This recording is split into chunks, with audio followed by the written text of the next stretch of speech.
안녕하세요. 경기도 하남에 살고 있는 30대 여자입니다. 친정 부모님들이 금슬이 좋으셔서 저도 결혼하면 적어도 부모님만큼만 살 수 있을 거라고 생각했는데 결혼하고 살아보니 그렇지만도 않더라고요. 우리 둘 사이에는 문제가 없어도 외부의 영향으로 틀어질 수 있다는 것을 결혼 후에 절실히 느끼게 되는 계기들이 많았답니다. 특히 TV에서 고부 갈등으로 이혼을 하는 걸 보면서 저는 저게 정말 가능한 일이냐고 의구심을 가지곤 했었는데 결혼은 남자와 여자 둘이서 하는 게 아니라 집안과 집안의 인연이 맺어지는 말이라는 게 사실이더라고요. 결혼한 지 이제 5년밖에 안 됐지만 5년 동안 남편과 이혼 소송까지 가게 됐던 이야기를 한번 풀어보고자 합니다. 제가 어릴 때부터 저희 집은 부유한 편이었습니다. 아버지가 무역업을 하고 계셔서 땅값이 비싸다는 서울 강남구에서 태어나 강남 8학군을 다니며 결핍이라는 게 무엇인지 모르며 자라왔습니다.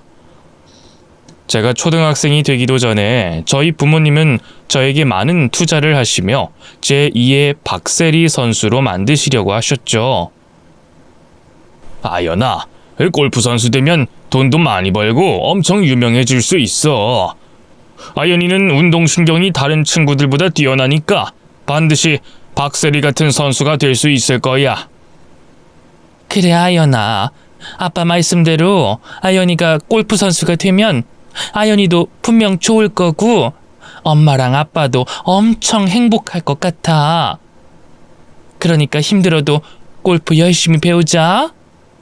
제게 운동신경이 있는 게 사실이기도 했지만 제가 골프를 하는 것에 대해 부모님들이 너무 행복해하셔서 어릴 때 저는 부모님들을 행복하게 해드리고자 정말 열심히 골프를 배웠고 또 그 누구보다 많은 시간을 골프 연습에 할애했습니다. 아연이가 골프 유망주라서 여기저기서 눈여겨보고 있어요. 아연이 조금만 더 크고 대회 자주 나가서 수상 많이 하면 스폰서도 들어오고 이름도 금방 떨칠 거예요. 선생님, 그게 사실인가요? 일부러 저 기분 좋으라고 하시는 말씀 아니시죠? 그렇지 않아도 우리 아연이가 어느 정도의 실력을 가졌는지 궁금하긴 했거든요. 골프 배우는 친구들도 많고 그중에 잘하는 친구들도 차고 넘치는데 제가 왜 굳이 어머님께 거짓말을 하겠어요. 아연이 또래 중에서 실력은 탑으로 잘하고 있고 이대로만 간다면 세계적인 대회에도 금방 참여할 수 있을 거예요. 중학교 때까지만 해도 저는 각광받는 유망주 골프 선수였습니다. 저에게 골프를 가르쳐준 선생님의 말씀대로 조금만 더 크고 조금만 더 잘했다면 스폰도 거뜬히 받을 수 있을 정도였죠. 그런데 제가 주목을 받기 시작한 그 시점에 저희 엄마가 교통사고로 세상을 떠나는 불행이 찾아오고 말았습니다. 아연아, 골프 연습하러 안 가니? 아빠가 데려다 줄 테니까 연습하러 가자. 이 선생님이 너 요즘 왜 안 나오냐고 나오게 해달라고 부탁하시더라. 아빠, 나 골프 계속 해야 돼? 엄마도 없는데 골프를 해서 뭐해? 솔직히 나는 아빠랑 엄마 때문에 골프한 건데 엄마가 없으면 내가 계속 골프를 할 이유도 없다고 생각해. 아연아, 엄마가 없어도 골프 계속 해야지. 지금까지 해온 게 아깝지도 않아. 그리고 네가 이렇게 골프 포기하면 엄마가 하늘나라에서 엄청 속상해 하실 거야. 지켜보고 있을 엄마를 위해서라도 골프 계속 해야지. 아빠는 어떻게든 저를 설득시켜 다시 골프를 하게 만들려고 하셨지만 아무리 노력해도 제 손에는 골프채가 잡히지 않았고 억지로 하는 골프여서 그런지 제 실력은 점점 퇴보하기만 했습니다. 아빠, 나 이제는 골프 진짜 그만둬야 할 것 같아. 이번 대회에서 꼴찌한 것도 그렇고 하고 싶은 마음이 이제는 완전히 사라졌어. 지금까지는 아빠 때문에 억지로 하긴 했지만 이제 더 이상은 힘들 것 같아. 그래 아연아, 네가 힘들면 그만둬야지. 그동안 힘든데도 아빠 위해서 억지로 해줘서 정말 고마웠어. 앞으로는 아연이 네가 하고 싶은 일 하도록 하자. 그게 뭐가 됐든 아빠가 다 시켜줄게. 고등학교에 들어가기 전 저는 오랜 시간 해왔던 골프를 그만뒀습니다. 그러나 골프를 관두고 난 후에도 저는 생기 넘치는 다른 여중생들과는 다르게 쉽게 행복해하지도 즐거워하지도 못하는 나날들을 보내야 했습니다. 아연아, 이 담임 선생님께서 연락이 왔는데 이 아연이가 학교 생활을 많이 힘들어하는 것 같다고 하시더라. 아연이 요즘 학교 다니는데 무슨 문제 있어? 친구들이랑 사이가 안 좋아? 그런 거 아니야. 그냥 엄마 돌아가시고 나서부터 웃을 힘이 안 나. 웃을 일도 없는 것 같고 뭘 해도 즐겁지가 않아서 그래. 그러니까 걱정하지 마, 아빠. 엄마의 죽음이 저에게는 너무나도 큰 아픔으로 다가왔는지 당시 어렸던 저는 그 아픔을 금방 회복하지 못했습니다. 일상생활뿐만 아니라 학교 생활도 힘들어하는 저를 보며 아빠는 큰 결단을 내리셨습니다.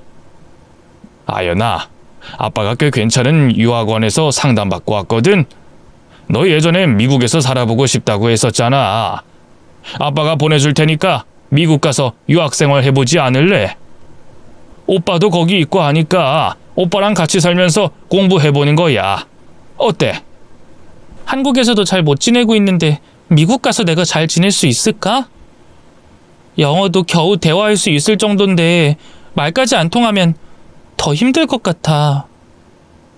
이 말이야, 거기 살다 보면 금방 느는 거고.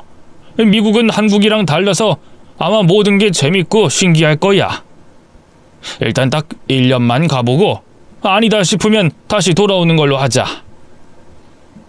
엄마가 돌아가신 후 제가 한국에서 생활을 제대로 하지 못하자 아빠는 저를 미국으로 보내버렸습니다. 그때 오빠가 미국에서 대학을 다니고 있어서 저는 대학생인 오빠와 함께 미국에서 유학 생활을 하게 됐죠.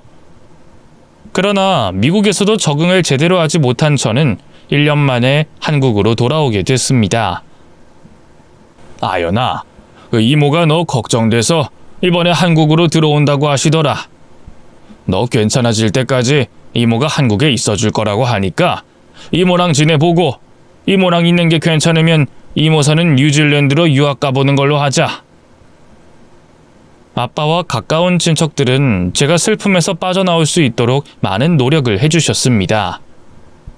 미국 유학을 1년 만에 끝내고 돌아온 저는 엄마만큼이나 가까웠던 이모를 따라 뉴질랜드로 다시 한번 더 유학을 떠났지만 그곳에서도 적응하지 못하고 다시 한국으로 돌아오게 됐습니다. 제가 뉴질랜드에서도 적응하지 못하고 한국으로 돌아오자 술에 취한 아빠가 울며 말했습니다. 아연아, 도대체 아빠가 어떻게 하면 네가 괜찮아질 수 있는 거니? 아빠가 이만큼 노력하면 너도 괜찮아지려고 노력을 해야 되는 거 아니야? 아빠도 이제 정말 지친다. 너를 위해서라면 뭐든 다 해주려고 했는데 아빠만 노력하고 너는 아빠를 따라오지 않는 것 같아서 이제는 너한테 뭘 더 해줄 자신이 없어. 그리고 아연아, 아빠도 너무 힘들고 아빠도 엄마가 너무 보고 싶어. 단 한 번도 저에게 약한 모습을 보인 적이 없고 늘 다정하기만 하던 아빠가 술에 취해 울며 답답하다는 듯 소리를 치는 모습을 보고 정신이 번쩍 들었습니다. 그런 아빠의 모습이 충격적이거나 무서웠다기보다는 아빠도 아내를 잃은 슬픔을 느끼고 있다는 걸 제가 생각도 못하고 있었다는 사실에 아빠에 대한 미안함이 밀려왔습니다. 아빠, 나 골프는 다시 시작 못하겠지만 앞으로 공부 열심히 하고 친구들이랑 잘 지내볼게. 그리고 대학교도 꼭 좋은 학교 가서 아빠 기쁘게 해줄 테니까 아빠 이제 내 걱정하지 마. 정신 차리고 다시 잘 살아보겠다고 마음먹은 저는 골프는 포기했지만 한 번도 제대로 해보지 않은 공부를 해보기로 마음먹었습니다. 제가 승부욕이 강해서 골프를 잘했던 건진 몰라도 공부를 시작하면서도 승부욕에 불타올랐습니다. 아연아, 2년 동안 해외에서 지내서 친구들 진도 따라오기 힘들 텐데 괜찮겠니? 애들이랑 진도 맞추기 힘들면 아버지한테 말씀드려서 과외라도 해보는 게 어떻겠어? 안 그래도 지금 전 과목 과외 받고 있어요. 근데요, 선생님. 저 이화여대 가고 싶은데 지금 제 성적으로는 어림도 없겠죠? 냉정하게 말하면 이화여대는 어림없지. 여대에 갈 수는 있겠지만 아마 여대 중에서 하위권에 있는 여대에 갈 수 있는 정도만 될 거야. 꼭 이화여대 가야 되는 거면 재수까지 생각해보는 게 어떻겠니? 대학을 가더라도 사람들이 제일 좋다고 말하는 대학에 가고 싶었던 저는 잠자는 시간을 제외하고 하루 종일 공부에 매달렸습니다. 코피를 흘려가면서까지 공부한 저는 1년 만에 성적을 상위권으로 끌어올렸고 기어코 제가 원하던 대학에 입학하게 됐습니다.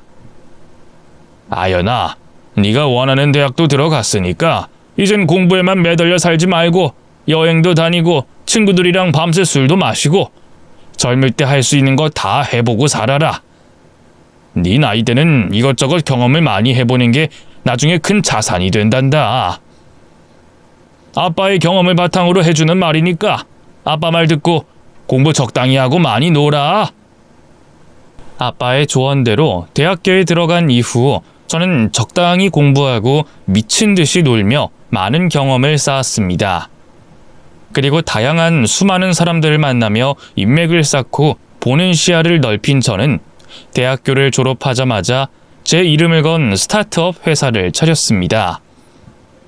내 회사 차리는데 아빠 자금이 100이니까 내 회사 잘 되면 지분도 아빠한테 제일 많이 줄게. 나 믿고 도와주셔서 정말 고마워, 아빠. 내 돈이 곧 네 돈이라 아빠한텐 지분 같은 거 안 줘도 돼. 그리고 대표가 제일 많은 지분을 가지고 있어야지 아빠한테 지분 많이 줘도 되겠어? 아빠가 너 밉다고 오빠한테 내 지분 다 주면 네 회사 오빠 회사 되는 건데 그래도 괜찮아. 아빠가 그럴 사람이야? 그리고 아빠 그런다고 해도 나는 괜찮아. 내가 얼마나 못되게 굴었으면 아빠가 그렇게까지 했겠어. 엄마가 돌아가시고 난 후 10년 만에 저희 집은 엄마가 살아계셨던 그때로 돌아갈 수 있게 됐습니다. 아빠와 오빠가 하는 일도 잘 되고 제가 하는 일도 잘 되니 불행할 일도 슬퍼할 일도 더 이상 생기지 않았죠. 우리 회사 인테리어 해줄 업체 구해야 되는데 아빠 잘 아는 업체 있어? 내가 알아보려니까 나한테 덤터기 씌울까봐 잘 못 알아보겠더라고. 아빠 친구 중에 인테리어 하는 사람 없어? 안 그래도 아빠가 알아봤는데 아빠 친구 지인이 인테리어 회사 하는데 요즘 젊은 친구들이 많이 찾는 회사라고 하더라고. 그 회사 대표가 아들이랑 같이 하는데 그 아들이 미대를 나왔는지 그 감각이 장난 아니라고 하더라. 그런데면 괜찮겠지. 그럼 나도 거기서 하면 되겠다.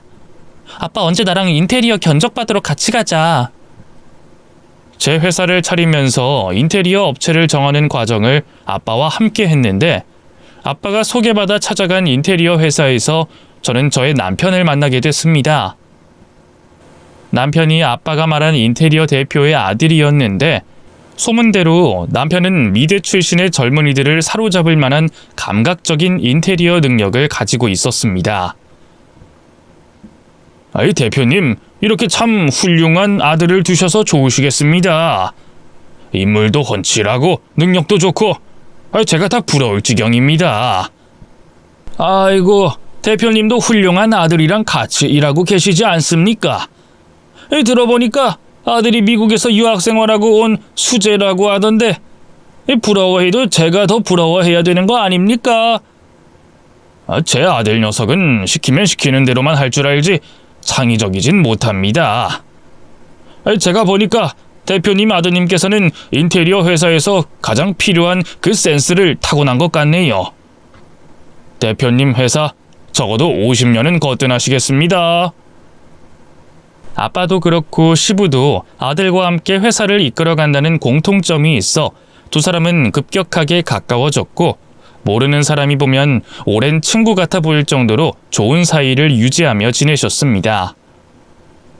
아이 대표님, 오늘 시간 괜찮으시면 저랑 같이 저녁 드실래요? 제가 대표님한테 밥 한번 사드려야 될 것 같아서요. 오늘 혹시 시간 되실까요?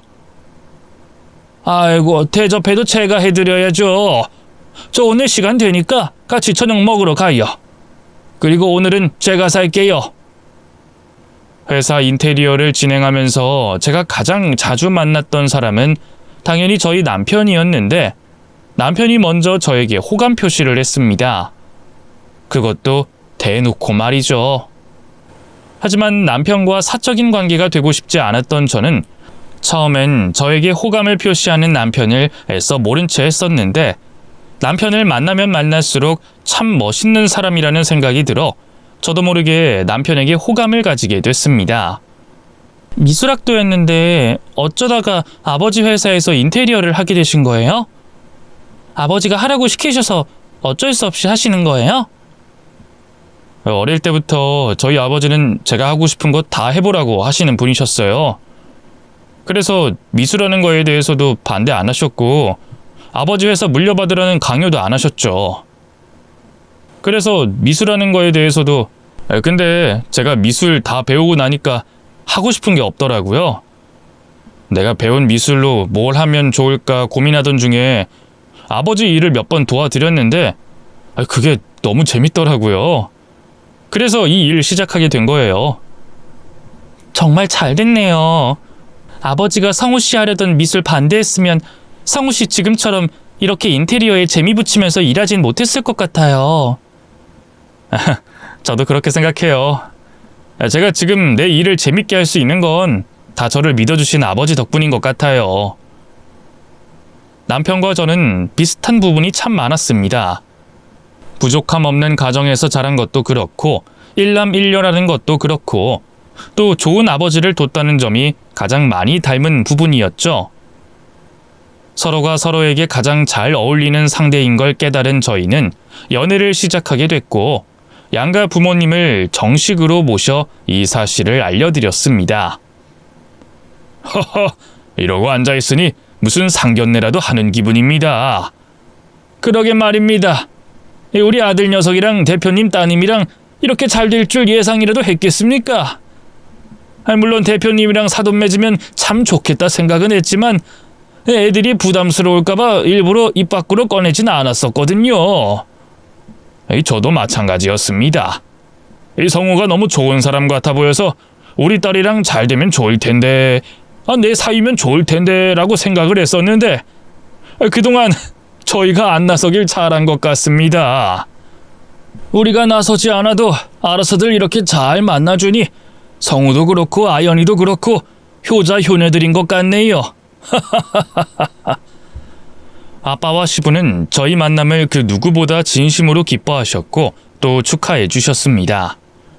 그리고 그날 처음으로 시모도 만나게 됐는데 시모는 제 예상에서 벗어나도 한참이나 벗어나는 사람이었습니다. 이왕 이렇게 만나게 된 거 우리 결혼 날짜부터 잡을까요? 저는 우리 애들이 서로 최고할 것도 없이 바로 결혼식 올렸으면 좋겠는데 사돈 어른은 어떻게 생각하시나요? 아이 사돈 어른이라니. 대표님 부담스러우시니까 그런 호칭 아직 쓰지 말어. 그리고 애들 만난 지 아직 몇 달 안 됐다는데 결혼은 무슨 결혼이야? 아 왜요? 요즘은 만난 지 일주일 만에 결혼도 하고 뭐 3달 만에 결혼도 하고 그런다는데요.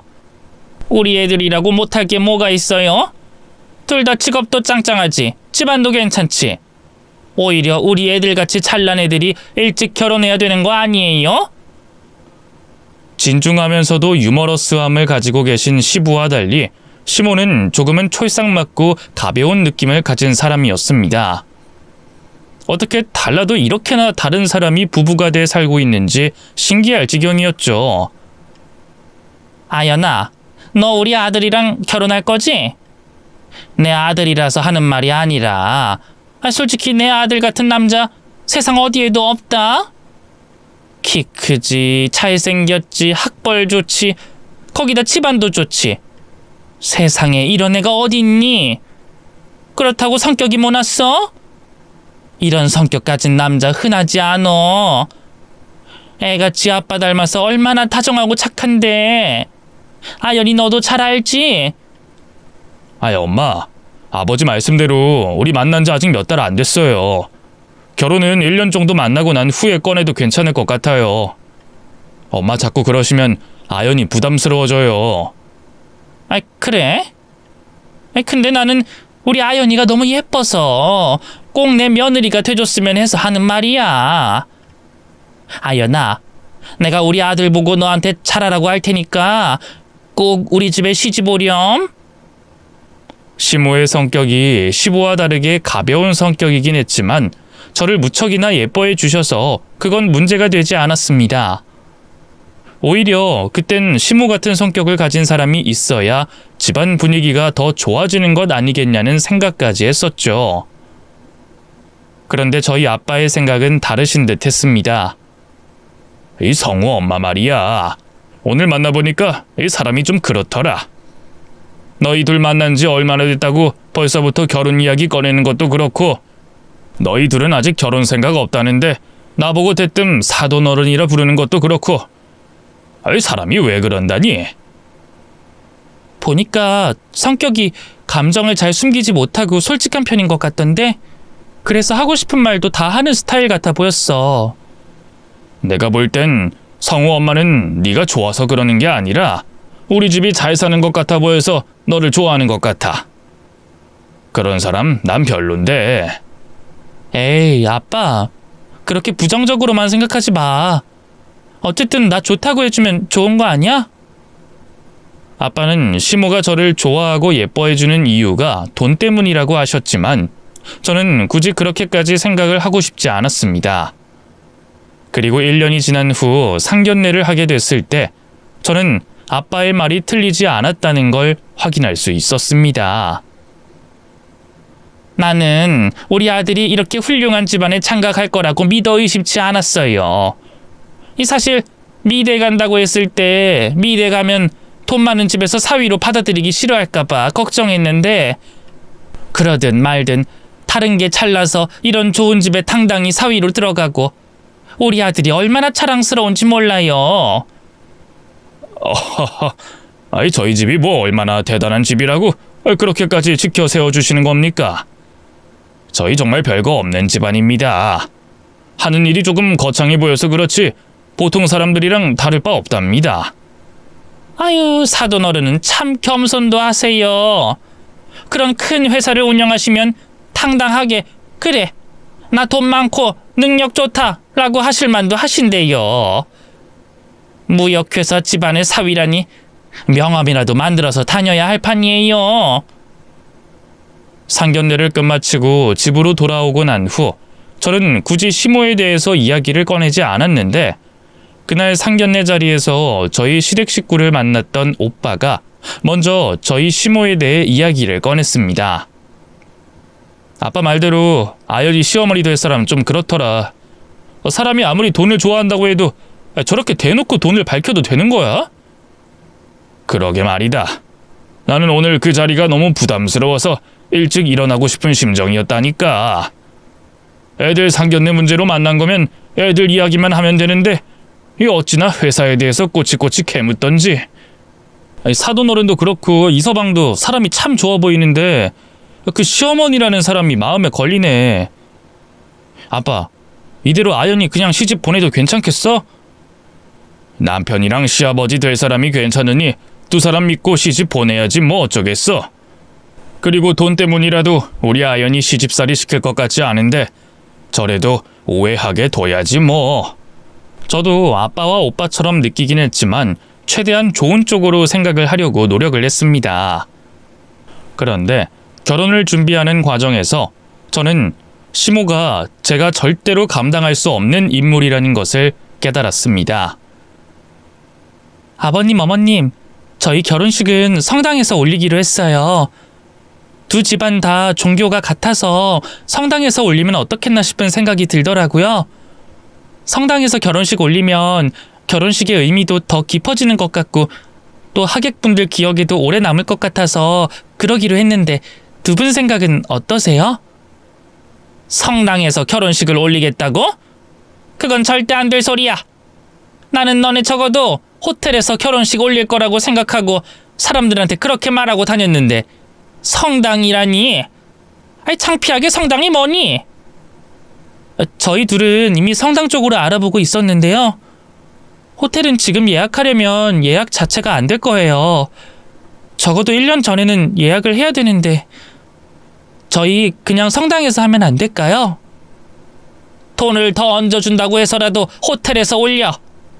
솔직히 너네 집이나 우리 집 둘 다 체면이라는 게 있지 성당이 가당키나 하니?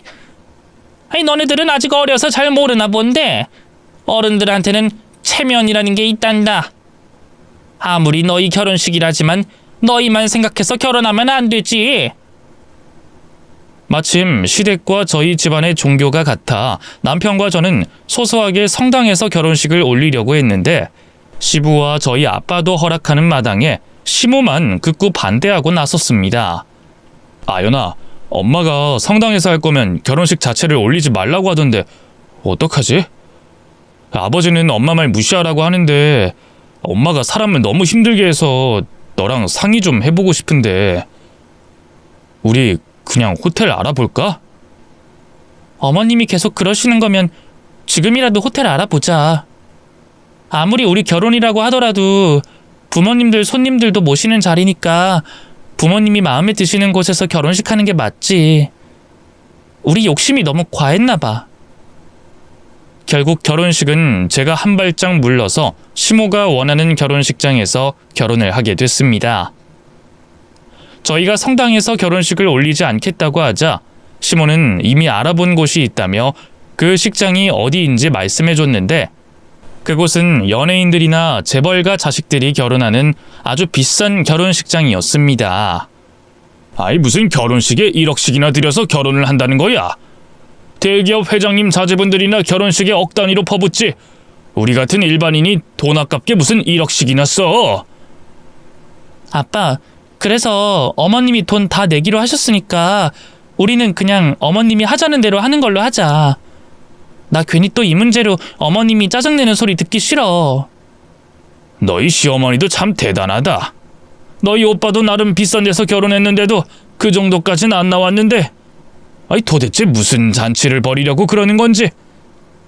아연이 너 시집 가면 너희 시어머니 때문에 엄청 고생하겠다.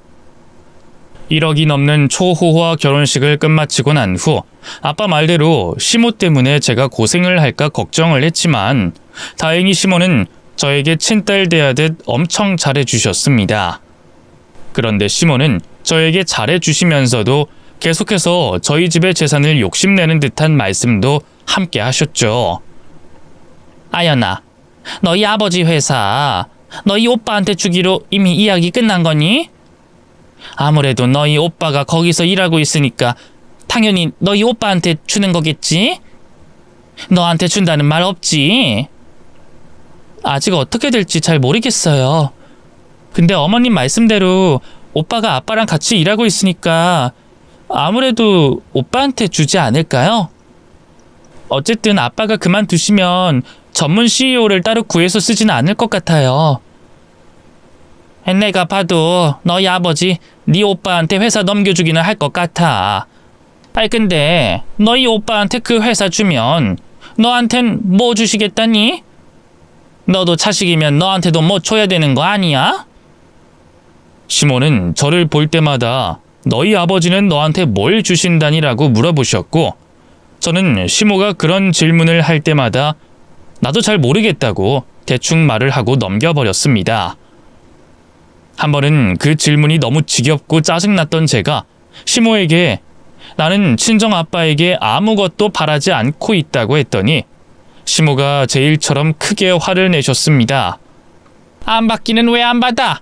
너도 자식인데 받아야지. 네 오빠가 회사 받아간다고 하면 너는 집이든 차든 현금이든 뭐든 받아내야지. 너 정말 바보 아니냐? 어머님, 저는 아빠 재산에 욕심 없어요. 아빠가 주시면 주시는 거고 안 주시면 안 주시는 거라고 생각해요. 오빠가 다 받는다면 오빠가 그럴 만한 자격이 있으니까 받아가는 거라고 생각하고요. 그리고 저희 아빠 아직 건강하게 잘 지내고 계시는데 그런 이야기 하는 거 저 조금 불편해요. 네가 아직 어리고 잘 몰라서 하는 소리 같은데 사람 일은 어떻게 될지 모른다. 그래서 나도 너희 시아버지한테 유언장 미리 작성해 두라고 시켰잖니. 너도 얼른 너희 아버지한테 돌아가시기 전에 유언장 작성하라고 설득해봐. 멀쩡히 건강하게 잘 살아있는 사람에게 유언장을 작성하게 만들라고 시키는 시모에게 처음으로 화가 났습니다. 그런데 참 우습게도 시모가 저에게 그런 말을 한 지 3달도 채 되지 않은 시점에서 저희 아빠는 거짓말처럼 엄마와 같이 교통사고로 갑작스럽게 세상을 떠나게 되고 말았습니다. 아연아, 그 아빠 재산 정리하면서 알아보니까 일단 아빠한테 재산보다는 빚이 더 많더라. 아빠 집이랑 아빠 차는 아빠 명의긴 한데 개인 명의로도 그렇고 회사에도 빚이 많아서 어차피 회사 내가 맡게 되는 거면 아빠 빚까지 내가 다 떠안고 가고 싶은데 네 생각은 어때? 오빠, 나는 오빠가 하자는 대로 할 거야. 근데 아빠 빚이 많은 거면 오빠 혼자 그 빚 가져가도 괜찮겠어? 오빠 혼자서 감당 가능해? 일단 아빠가 살던 집 팔고 아빠가 물려주신 회사에서 열심히 일해서 그 빚 갚아야지. 어쩌겠어. 솔직히 장남으로서 동생인 너한테 이 빚 같이 갚자고는 못할 것 같다. 집에 빚이 있어도 가지고 있는 재산이 빚보다 더 많을 거라고 생각을 했는데 아빠가 돌아가시고 보니 아빠에게는 재산보다 빚이 더 많았습니다. 장남이기도 했고 아빠 회사의 후계자였던 오빠는 책임을 지고 아빠의 재산을 포함해 모든 빚을 떠안기로 했는데 그 사실을 알게 된 순간부터 시모의 태도가 바뀌었습니다. 너희 아버지한테 빚밖에 없었다던데 그게 사실이니? 그나마 있던 너희 아버지 집도 너희 오빠가 가져가기로 했다는데 아무리 빚을 너희 오빠가 가져가기로 했다고 해도 집이랑 회사까지 너희 오빠가 다 가져가는 게 말이 되니? 어머님, 그래도 오빠가 빚을 갚기로 했는데 그거라도 오빠 줘야죠. 겨우 하나 있는 아빠 재산을 제가 가져오면 오빠는 정말 빚만 가져가게 되는 거잖아요. 그걸 알고 제가 어떻게 집을 달라고 하겠어요. 회사가 있잖아, 회사가. 그 회사 잘 되면 결국 너희 오빠만 이득인데 너 정말 멍청한 거니? 아니면 애가 순진한 거니? 시모는 제가 돌아가신 아빠에게서 그 어떤 재산도 상속받지 못한 것에 대해 분노하셨습니다. 그리고 그때부터 저에게 혹독한 시집살이를 시키기 시작하셨죠. 내가 멍청해서 빈 깡통 집안이랑 사돈을 맺었어. 그 집안이 겉만 번지르르 하고 실속 없는 집안인 줄 내가 어떻게 알았겠어? 아휴, 나는 이 결혼 물을 수 있으면 당장이라도 무르고 싶다. 이럴 줄 알았으면 내 귀한 아들 거기다 장가 안 보내는 건데. 아이, 당신 며느리 앞에서 무슨 소리 하는 거야? 빈깡통이라니. 그리고 결혼을 무르고 싶다니. 이 세상에 이렇게 착하고 현명한 며느리가 어디 있다고? 당신은 정말 성우가 지금 나가면 아연이보다 더 좋은 아내를 얻을 수 있을 거라고 생각해? 왜 못 얻어요? 우리 성우가 뭐가 부족하다고요? 어쨌든 저는 지금 사기 결혼 당한 기분이 들어서 기분이 썩 좋지만은 않습니다. 시모는 저희 집안에게 사기 결혼을 당한 것 같다고 성을 내시더니 갑자기 저희 결혼식에 들어간 비용을 당장 내놓으라고 하시기까지 했습니다. 너희 결혼식에 들어간 돈이랑 너희 신혼집 사는데 들어간 돈 당장 뱉어내. 다는 달라고 안 할 테니까 반이라도 내놓으란 말이야. 너 요즘 너희 회사 잘 된다면서? 그럼 그 정도는 뱉어낼 수 있지? 아이, 엄마, 갑자기 왜 또 그래? 엄마, 이러면 아연이도 아연이지만 나도 힘들어져. 솔직히 우리 둘은 간소하게 결혼식 하고 싶었는데 엄마 때문에 1억이나 들여서 그런 결혼식 올린 거잖아.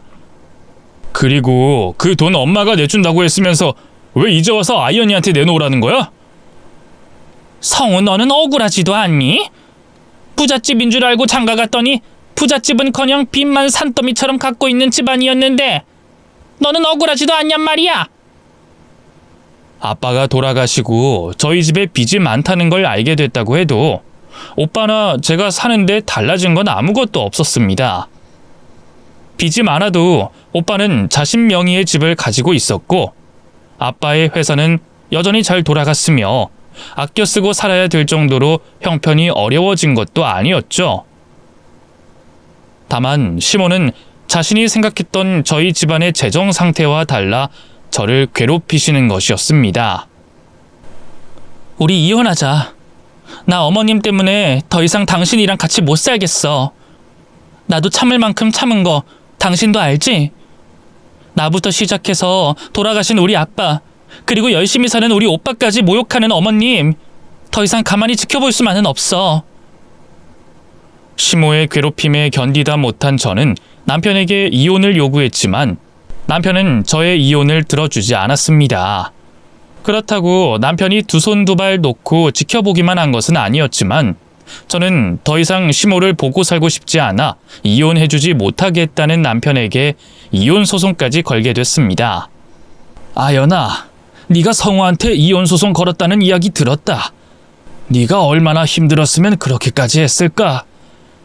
그 이야기 듣고 내 마음이 너무 아프더구나.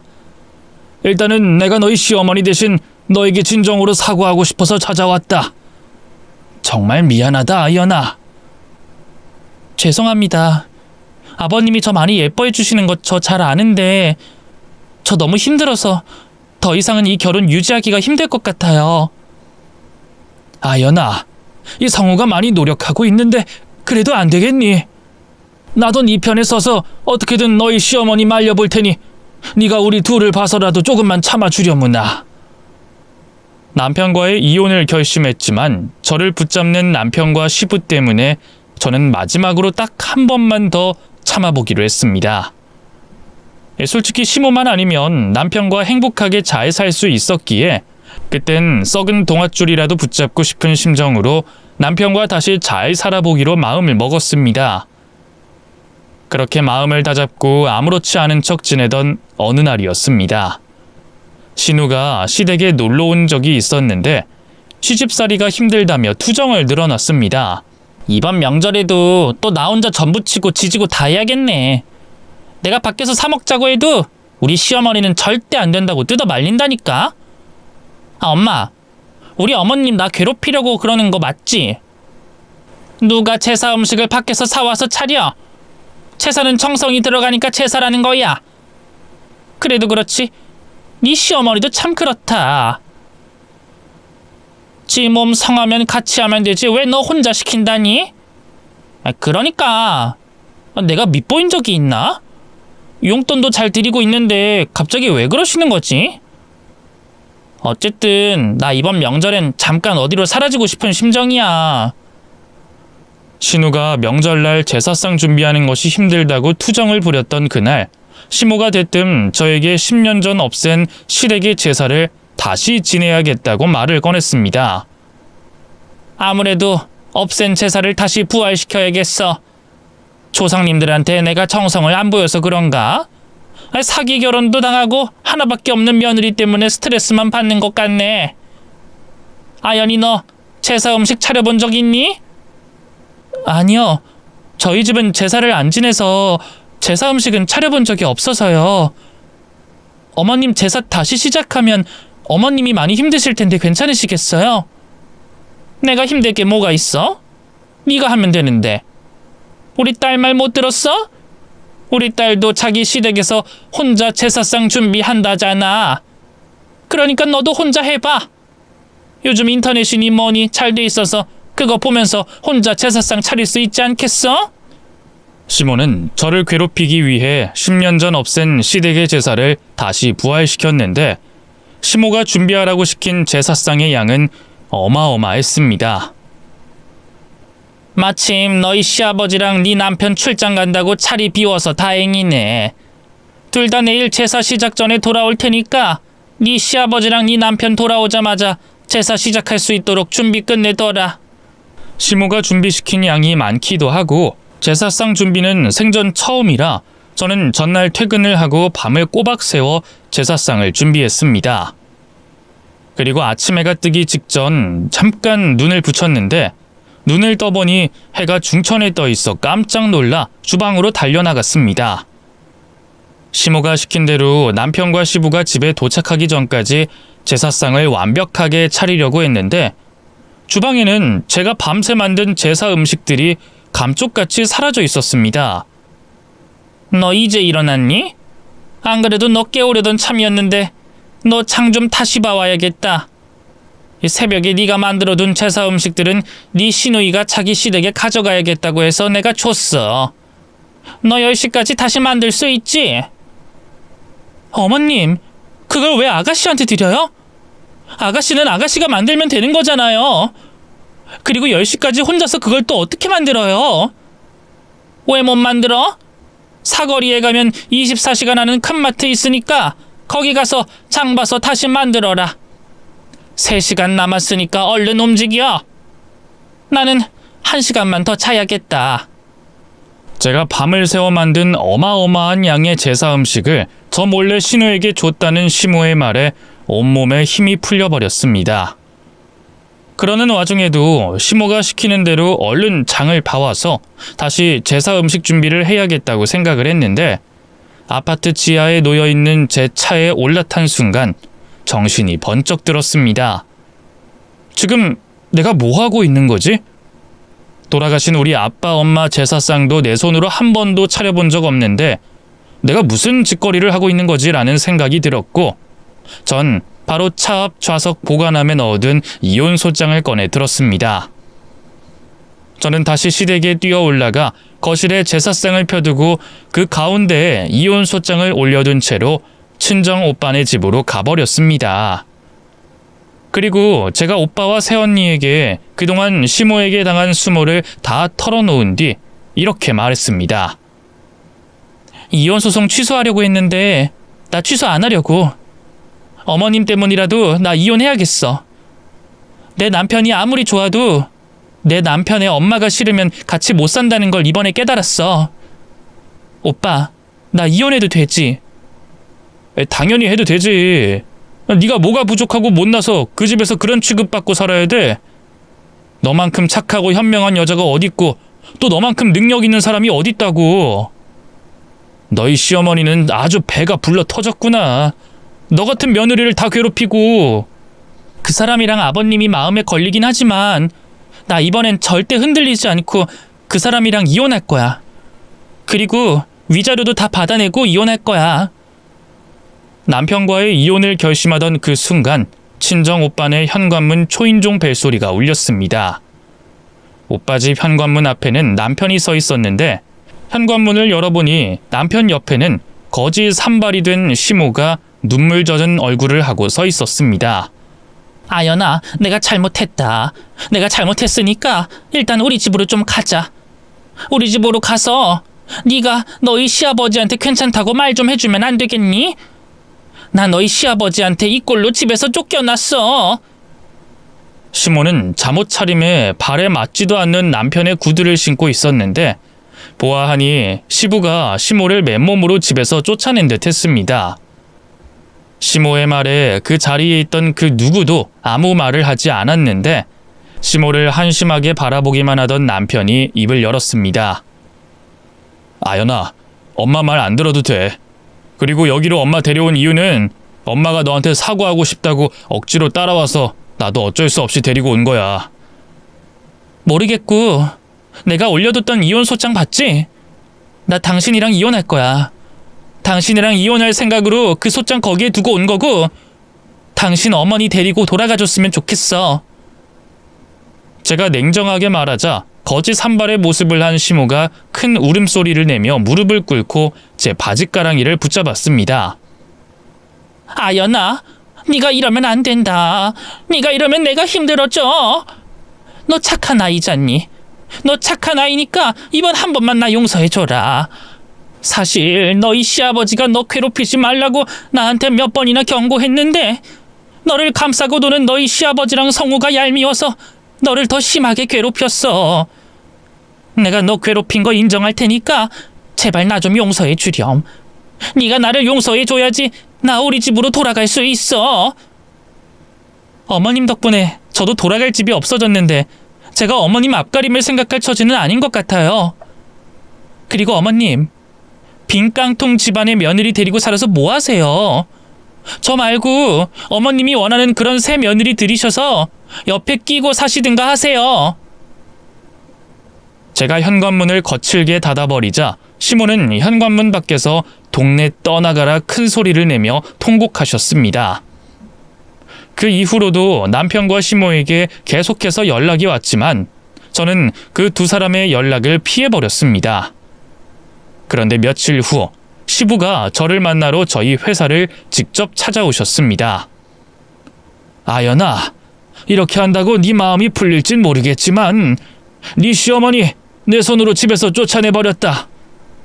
며느리도 곧 내 자식이나 다름없는 존재인데 그런 소중한 존재에게 막대하는 여편네 나도 싫다고 쫓아내버렸으니 그걸로 우리 가족 용서해주면 안 되겠니? 우리 가족들 다 용서하기 힘들다면 우리 성우만이라도 용서해주면 안 되겠니? 아버님, 제가 지금까지 성우 씨랑 아버님 때문에 참고 견딘 거 아버님도 잘 아시죠? 근데 그래도 달라진 게 없었어요. 그래서 저 더 이상은 아버님 믿지 못할 것 같아요. 아연아, 이번 한 번만, 딱 한 번만 더 나를 믿어다오. 내가 어떻게든 너희 시어머니 정신 차리게 만들마. 너한테 찍소리도 못하게 만들 테니까 한 번만 용서해다오. 네가 평생 우리 집에 오지 않겠다고 해도 좋으니 이 성우만이라도 다시 만나주면 안 되겠니? 제발 한 번만 용서해달라며 눈물을 보이시는 시부를 보고 마음이 약해진 저는 남편을 만나 긴 대화를 나눴고 저희는 평생 시모를 보지 않고 사는 조건으로 이혼을 하지 않기로 했습니다. 물론 평생 자기 엄마를 보고 살지 않겠다고 말하는 남편의 말을 제가 100% 믿진 않지만 적어도 저는 시모를 절대 평생 보고 살지 않을 생각이랍니다. 요즘 어머님은 어디서 어떻게 지내신대? 아버님 말씀으로는 집으로 절대 들이지 않을 생각이라고 하시던데 어머님 정말 아직도 집으로 못 돌아오셨어? 엄마 지금 혜진이 집에서 지내고 있어. 엄마가 오갈 데가 없다고 혜진이 집으로 무작정 찾아갔대. 그리고 엄마는 이 사건의 모든 원인이 혜진이 때문이라고 생각해서 혜진이가 본인을 책임져야 된다고 생각하시나 봐. 근데 혜진이는 자기 남편 눈치 보여서 엄마랑 더 이상 못 살 것 같다고 아버지한테 난리 부리고 있다는데 아버지는 둘이 알아서 하라고 하셨대. 집에서 쫓겨난 시모는 신우의 집으로 무작정 들어가 지내고 있는데 거기서도 쫓겨날 처지라고 했습니다. 지금은 연락을 완전히 끊기도 했고 제가 시모에 대해 이야기를 듣고 싶어 하지도 않아서 어떻게 지내고 있는지는 모르겠지만 확실한 건 시부가 아직도 시모를 받아주지 않고 있다는 것입니다. 시모가 제가 차린 제사 음식들을 신우에게 줬다고 했을 땐 남편이랑 당장 이혼을 해도 후회하지 않을 거라고 생각을 했는데 지금은 남편이랑 이혼하지 않은 게 참 다행이라는 생각이 듭니다. 왜냐면 시모가 없는 저희 결혼 생활은 너무나도 평화롭고 행복하기 때문이죠. 곧 아이도 태어날 예정인데 태어날 아이와도 우리 세 식구 화목하게 잘 살았으면 좋겠습니다. 그리고 저는 시모가 미운 거지 시부가 미운 것이 아니라 시부한테도 평생 효도 잘하며 살 생각입니다. 그럼 저는 여기까지만 쓰도록 하겠습니다. 소중한 시간 내주셔서 감사합니다. 여러분들도 건강히 잘 지내세요.